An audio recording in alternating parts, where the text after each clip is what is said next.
It's the final word daily from day 4 of the second test of England versus Sri Lanka. As ever, it is brought to you by Westfield London and Westfield Stratford City. England have won by 190 runs. They've sealed the series in very dramatic fashion. That's a lie. Anyway, to talk you through day 4 in 30 seconds is Daniel Norcross. Well, the relatively new experiment of staging test matches in London north of the river has once again proved to be a massive turn-off with the general public. They should just play all the games at the Oval. No one turned up to watch yet another dominant performance by an England side that was powered to victory by Surrey's Gus Atkinson. Yes, the names of Surrey men replete on all of these honours boards just constantly. 100 and a 5 for becoming only the third Englishman to do that after Tony Greig and Ian Botham, albeit that the latter did it 5 times. Sri Lanka put up some resistance. They were half centuries down the line, but there was a brutal inevitability to what would happen. And eventually the game, thanks to the second new ball, came to a relatively abrupt end soon enough after tea for the commentators not to be too grumpy. England win by 190 runs, like we kind of knew they were going to. I'd somehow forgotten that Atkinson's century was also this match. I hadn't quite put 2 and 2 together that he's got a 5 and a ton at Lords in the same game. Look, there's been so much Atkinson chat for obvious reasons on this show and across the media because the start of his test career has been so absurd. But let's just go over one more time to give credit where credit is due. He has taken 5 for 62 in his second innings. It's his third 5-wicket haul for England. He's only ever had 1 for Surrey before this. His current numbers, he's averaging kind of north of 30 with the bat, mid-teens with the ball, and he's a round peg for the round hole that England wants him to be at this moment in time. He's able to open the bowling with a ball which they're not really thinking is swinging that much in the first 10 overs. So they don't mind that he messes it up and one side gets buffed because then they can shine it up and then swing it from overs 10 onwards. He's bowling fast enough that he's able to be that kind of enforcer in the middle over. He can bowl short as well as bowling full. And then he's able to, I don't know, I was about to say he can bowl at the death, but he's bowling in Test cricket, so it doesn't matter. But for the main period, for what I'm trying to say is Gus Atkinson has once again shown why he's basically got this huge breadth of kind of this leash now. He's basically got Test cricket guaranteed for the next 12 to 18 months because he's had such a strong start to his career. I don't think this episode should be focused on necessarily today's play, though, because I don't think the tail of the tape is one that everyone kind of expected. We knew that England were going to win this match because Sri Lanka were chasing 480. It was just a case of when rather than if England were going to take the final 8 wickets. And because there was no jeopardy on the riding on the day, no one turned up to the match. Now, the Telegraph ran a piece a few days ahead of the Test match saying that only 7,000 tickets had been sold for Lords on day 4, and that proved to be correct. As play started, there was no one there. It would be really remarkable even if there was 7,000 through the door. Is this a problem of England's own doing in that we've got so wrapped up in basically only caring about matches between England and Australia, England, India? There's not much competitiveness necessarily outside of that. You know that England play this fast attacking cricket where you might not get a day 4. Or is it because the cheapest adult ticket was £95 to go and watch the 4th day of a Test match? Well, it can be a whole bunch of different things, can't it? It can also be that the most important ones. Well, I'm going to run through them. I'm going to use a bit of Marxist dialectic, Cameron, in order for us to reach some kind of settled decision. There's a whole bunch of things going on here, aren't there? It is a beautiful day, and everyone goes, "Oh, it's a beautiful day. Why aren't they all at the cricket?" It's also like the last weekend, isn't it, before schools go back? So there's a lot of people not around. It might just possibly be the case that the best time to play cricket Test matches isn't in the summer holidays. I don't know. It might actually not be that. It might be that June and July, when they tended to have more of them, plenty of Test match summers have ended in the past in mid-August or early August, as it will do next year. I think next year's final Test against India is scheduled to end around about the 8th of August, something like that. So I think there's a little bit of that. I think there's a bit of England are playing Sri Lanka, and Sri Lanka is not a massive draw. There are lots of Sri Lankans who live in England, and British Sri Lankans as well as Sri Lankans. But, you know, it's the 4th day, and it's a lot of money to pay out for what might not be a full day. It's a lot of money to pay out, actually, for a full day. If you're going to go with a mate or you're wife, girlfriend, children, I don't know, whatever it may be, boyfriend, etc. Once you've taken like 3 people along, because that's like when things get fun and messy, isn't it? That's like nearly 300 quid, if not a bit more. And that does seem like rather a lot. Lords is quite stuffy as well. I mean, I'd be interested to see how the Oval gets on. The Oval's 4th day will be a Monday, which in theory should be a lot more challenging. We'll see how they get on trying to sell tickets. Yeah. But I imagine they're now scurrying around because they do like to do a bit of one-upmanship at the Oval. I wouldn't be at all surprised if suddenly there's a whole bank of seats available for 20 quid for Monday, because the Oval's smart and clever like that.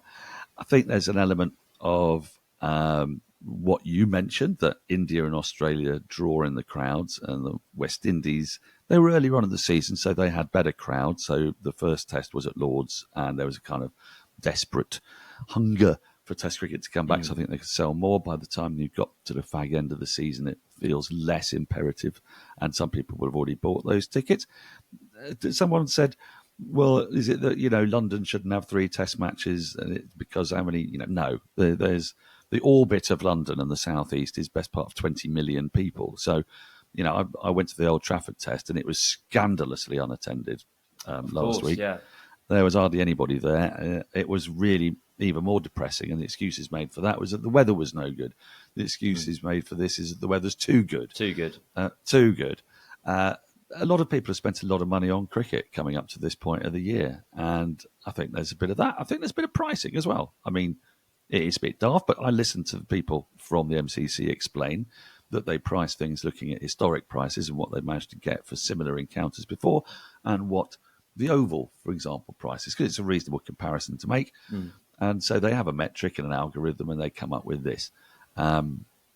Personally, I think it's nuts that it's £95 a ticket. I think it should be like 40 quid by the time we get to the 4th day. If you're not selling them, there is a difficult argument about you sell the tickets to people for 95 quid and then you put others on sale for 40 quid. It's not fair and people paid 95. Certain truth to that. I don't know how easy it is to refund those people who spent £95 on it by 55 quid. But Lords will then say, well, we're not in the business of just filling the ground up. If we do that, we've got to sell a whole bunch more £40 tickets. Yeah. So I don't think it's very easy, but it was a shit look. And I don't think that we'll forget about it next year when the ground is full for India. I really don't, because I think the same problem will occur the following year. In even-numbered years, Cameron, England play against teams that have a slightly lesser draw. Pakistan, probably I wouldn't count in that because there's plenty of British Pakistanis who will come to test matches. But the likes of Sri Lanka, the West Indies, New Zealand, South Africa, those sides come in even-numbered years when we've got so much bloody sport. We've got a football tournament. This year there was an Olympics as well. And England play against India and Australia in odd-numbered years. And the fact is we get into terrible conniptions in even-numbered years and say cricket's dying. And then the following year we say that's the greatest series of Test cricket ever. It just goes to prove why anybody who ever plays with a white ball is a complete moron and doesn't understand cricket. And I find it quite tiresome. But at the same time, I'm sort of like, yeah, I mean, have you got an idea? What's your plan? What's your theory? I don't know. I was worried I was falling into the kind of quite reactionary macro. Is this a greater indication of the state of the game than when, if only 3 teams in the world, when England played 2 teams, gathered kind of garners real interest? That's bad because there were 3 days of a lot of people. But there were 3 days when there were a lot of people at the game. But then I think that's not garnering no interest, is it? But I don't think you. I think you made a better point where actually the problem isn't the one day that Lords doesn't sell out. The problem is probably if you look back a week and you go to Old Trafford and you go, that was kind of scarcely attended throughout when it was a test match in the summer holidays when all of the things are meant to be going right, and it's just like an election where it rained, so the Tories did better because more Labour voters stayed at home or something. It's like, well, people buy tickets in advance. Very few people are going to buy a ticket on the day. I don't think the weather has that much of an impact in terms of like a ground being half full to packed capacity. So basically what we're saying is it's boring to discuss and tiresome to discuss whether in even years the game is going to die. So I'm going to leave it in limbo. Well, and I'm not. Yeah, I mean, perhaps I'm being a little bit unfair there, but I don't think you were. I think this. I've just had a. I've lived much longer than I expected, or indeed anyone I know expected, and in that time, I genuinely grew up with absolutely minuscule Test match crowds. I mean, you could buy tickets on the day, and I've been to Test matches when I had to queue round the block at the Oval, 1976 against the West Indies. But actually, I don't think the Ashes match of that year was particularly well attended, and because a lot of the time you did actually buy tickets on the day, people did choose whether to come on the basis of whether it's pissing down with rain. Now, similarly, you do think that if you're a kind of organisation and you're looking at the fact that you've only sold 7,000 tickets and you see that the weather forecast is brilliant and you know that there's going to be a game on, you might send out a press release, like happens so often on a fifth day, where they go, "It's all free, lads! Everybody come!" We nearly got a great day, didn't we, against the West Indies? But unfortunately, they just capitulated at Trent Bridge when we thought there was going to be a whole bunch of people taking days off work to watch that game. You would think that they could say, "Forecast is great. We've got loads of seats, lads. It's £30, and anybody who comes in on £30 ticket, fill your boots. If you've bought a ticket for £95." Here's a free bottle of champagne from the Laurent Perrier thingy or something, or a voucher that you get to get lots of free food and booze when you're in there. I mean, that might be a way of doing it and being a bit more dynamic, on your feet, that kind of thing. I think they should do that. For what it's worth, Lords did do then. They did its £15 after tea, but by that point, Sri Lanka was 7 down. It's like, fucking hell, lads. Like, tea? It was, We want champagne. We want champagne vouchers. Yeah, and it's a shit walk from the tube station. It's quite an irritating ground to get to, unlike the oldest Test ground in London, which you can get to very easily. Of course. Let's move on from this. Let's go to the second main theme of this. Although you said something which really resonated with me, where you talk about growing up and how Test matches are really sparsely attended. So I always remember thinking this growing up myself, whereas I'd watch the TV and people would go, "God, Test cricket was amazing in the olden days." And they'd show clips of it. I'd go, "There's no one fucking there." There was no one there. You tell me about all these amazing Test matches and how you couldn't move for how much people cared about cricket. There's no one in the ground. Anyway, Headingley 1981. Great case in point. Have a look at that. There's no one there. I was wondering if I was making that up. I was about to the same spectator. The camera kept going to the same spectator, relatively youngish lad with floppy hair, who is like his brain, his physog is singed into my brain. Because you see him so much because the camera had to find somebody and he's prancing about with loads of empty seats next to him. Perfect. Right. Let's go on from one kind of existential crisis to the next. Ollie Pope, captain. Now, I do feel sorry for Pope in that I felt he'd managed to avoid the discussion or being the debate of this summer after his century against West Indies at Trent Bridge. It was, which I think was the first or second test of the series of the summer even. Second, thank you very much. Because he was, in effect, in a very strong top six, the one who had scored the fewest runs, and people need to write and talk about things. I found it very kind of amusing seeing Alistair Cook say that on the BBC. He was like, "Well, we have to talk about something," and you're like, "You were a player 4 years ago, and how the times and whatever changes and ebbs and flows." Poacher term, gamekeeper. Exactly. But what I feel where he's been unfortunate is that the microscope on his batting has been highlighted more just because of the captaincy, in effect. So not only has this guy's basically been promoted to a point where there's an idea of has he been promoted above his station, which has then demanded more scrutiny on his just position in the team as a whole. I think it's going to be very interesting if, for instance, Ben Stokes steps down from the captaincy after the Ashes series in a year and a half, whether these 2 test matches or this 3 test matches against Sri Lanka, if Pope doesn't get a score, whether that will then be held against him to be like, actually, old Popey, he couldn't hack it when he was having to do both, and how this series, which has relatively little riding on it, could actually have a massive impact on his career. Whereas I think for the most part, yes, there's been some comical reviews. I don't think there's been a feeling that Pope has captained badly at all. I think he's kind of been able to press autoplay a little bit, and England have won. Or is he the worst captain of all time, Daniel? Is that what you're going to say? No. I think on the field of play, England look very much like England look under Stokes. Actually, similar going to the plans. He obviously has a certain authority because he has that like Jardine-esque quality. Do you remember it was like 2 balls into Ollie Stone's over, and he must have done his little like clap, going Herald, and then the bodyline field appeared, and without having to tell everybody where to go, they all just suddenly melted away into the deep, into various funky, weird eloquent. Geometric positions, odd triangles here and there, made up of 3 players, obviously, because that's how triangles work. And it was so. I think in that sense, he's got perfect authority. I think the captaincy is a complete red herring about Pope at the moment. Well, the problem with Pope is that when I first started watching Pope playing for Surrey, I know it's a step up, I know, but I remember distinctly a really brilliant 100 he scored against Yorkshire. And Root was playing at best. Had a strong Yorkshire team out. And Root talked about that 100. I talked to him about it and how impressed he was with it. And what was very noticeable was how still he was at the crease right from the very beginning, how he actually moved his guard over, but quite deliberately at one point because of the way he was being bowled at. And then he just simply moved from middle and late to like middle and off. And then that negated the problem that he was having at that point, which showed that he was a thinking cricketer. And all these things are things that are positive about him. But as you know, many of the positives about us can also be our enemies. And in this case, the fact that he thinks, I think he thinks and thinks a little bit too much. And I don't think the captaincy is making any difference. Watching him bat under Stokes in the first half of the summer, yes, he got that 100, but when he gets in, he often does stop, actually, and that. And he often doesn't kind of like jitter around as much, and he looks much more still and purposeful, and he knows what he's doing.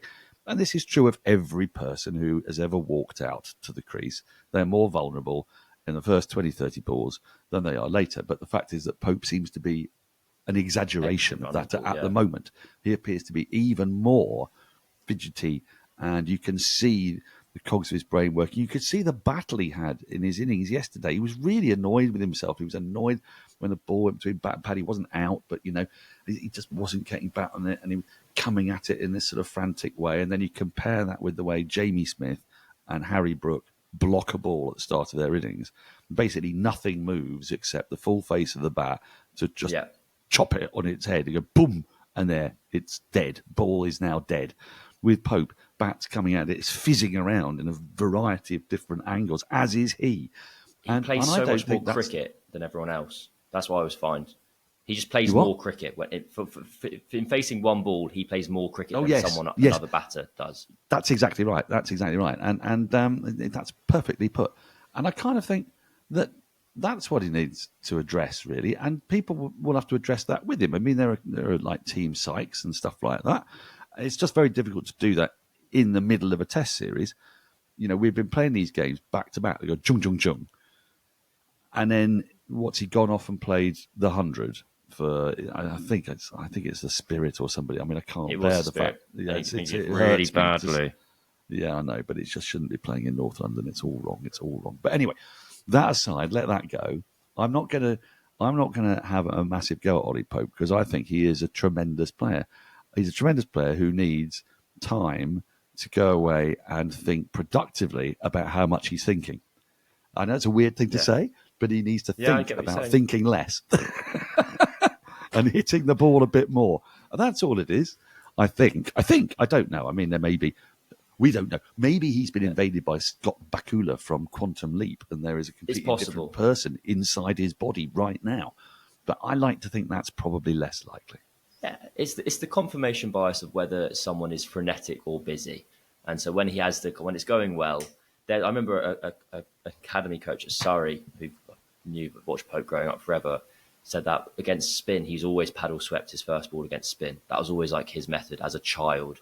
And he was always just like so proactive. And so it's quite endearing and fun to be able to see it out on the international stage. But it feels like it's going to be the main storyline for the third test. And something that is making me laugh is all of a sudden, Harry Brook, people just go like, he's got a great cricket brain. I'm like, how do you know that? People just say things and they just speak it into existence. And like, I'm sure he does have a good cricket brain. He's one of the best players in the world. But anyway, we're going to move on. We're going to take a break. I totally say something. Yeah, I just want to completely agree with that. I've got no evidence for a cricket brain there or not there. There was That's what I don't understand. There was quite a lot of evidence for quite an unthinking cricketer who just happened to be very good at hitting cricket balls until very recently, and then suddenly he's become the next England captain, absolutely, definitely by rights. And I don't know. Yeah, I completely agree. I have no idea. He might be the smartest person in the world, but I don't know who's had a conversation and at what point it's gone like, oh, this means this is the main guy. It's like anyway, we're going to take a break and we're going to move on to the Hall of Fame, which Daniel Norcross has the ad read for. Well, Cameron, do you remember the first time you heard about guerrilla warfare? Was your mind filled with visions of giant apes swinging from tree to tree with machine guns and Rambo-style bandanas? Well, if this is the first time you've heard of laser eye surgery, prepare to be similarly disappointed by reality. Sadly, you won't be able to fire beams of pure energy from your eyes like Cyclops, but laser eye surgery from Better View will help you see better and perhaps ditch those glasses like a nerdy high school girl in the third act of a coming-of-age film from the 1980s. Book your free 30-minute consultation with Better View, now open at Westfield, London. Do that today and find out how they can help you experience the world around you with a whole new level of clarity. Westfield, London. Here's looking at you more clearly than before, kid. I'm not disappointed at all. I'm enthused. I'm excited. My Hall of Fame, it's a tough sell for Hall of Fame today, if I'm going to be really, really honest. And I think I'm going to kind of pluck out Sri Lanka's running between the wickets, which was so weird in the start of the day. There was 3 chances. Karunaratne tried to run himself out just by like standing in the middle of the wicket. He then trotted back for a third where he was almost run out for a second time. Then he almost ran out. No, Angelo Matthews then almost ran him out a third time with Chris Wokes. It was a bizarre day of just if there had been an option in the world of the first ball of this day of this not this match of the 4th day to go start screen, sim innings, sim to end of match, everyone would have pressed it and we'd have come out to England win by 190 runs. And that's basically where I'm going. You can add something if you want to, or we can. It's up to you. To the running between the wickets, I don't know if you're familiar with a rather amusing extended Monty Python sketch in which they imagined the Olympics for example, the marathon for people with incontinence, which simply involves people running for 50 yards and then rushing into a bush to have to relieve themselves. Yeah. But what their running reminded me of was the 100 meters for people with no sense of direction, which was, as you can imagine, quite amusing in the hands of Monty Python and just as amusing in the hands of Sri Lanka. Their running between the wickets is truly bewildering, and you're always in with a chance. I particularly like the near collision, which wasn't a collision; it was a kind of like you, me, no, you, right? Oh, shall we go for a third as well? Jesus Christ, why? And then nearly get out. It was just, it was box office for me. I agree with everything you've said. I'm afraid that today was. I was scratching my head all day trying to work out the Hall of Fame. But then, as luck would have it, the Hall of Fame presented itself to me because as the game's inevitability drifted to its inevitability, its ultimate inevitability, I, of course, was considerably more concerned by how title rivals to Surrey, Essex and Somerset, were getting on at different parts of the country. Now, of course, I knew that at Taunton they were going to beat Durham. The pitch was obviously going to rag Archie Vaughan and Jack Leach. Jack Leach with 12 wickets did this, that and the other. Fantastic. Yeah, all superb. But at Essex, I needed Essex to lose because I can only cope with keeping one major threat in mind. And I couldn't believe that they would do it against previously lowly Worcestershire. But my word, they did, with 2 catches of sublime brilliance from Brett D'Oliveira. I urge you to check them out. My Hall of Fame for today was at Chelmsford, where Brett D'Oliveira took 2 brilliant catches to consign Essex to defeat and almost certainly out of the title race. Well, I'll support you fully in that because there's 2 wickets in remarkable fashion. He's that silly mid-on. He dives to his left and parries a ball onto the stumps to run someone out of non-striker's end, and 2 balls later takes a diving catch in the opposite direction. But that is it for today's Final Word Daily. It's the end of the Series 2. Series 2 is the end of the second match. England have won the series. Surrey have won the county championship. No, they haven't. Shush. No, they haven't. But they might, though. They probably will. It's the end. Go away. It's Westfield London, Westfield Stratford City. It's the end of this episode. Thank you very much for watching and listening. Adam and Jeff will be back in your ears, and Adam has a very, very special announcement for you all if you are going to be listening on the weekly show. Bye. Goodbye.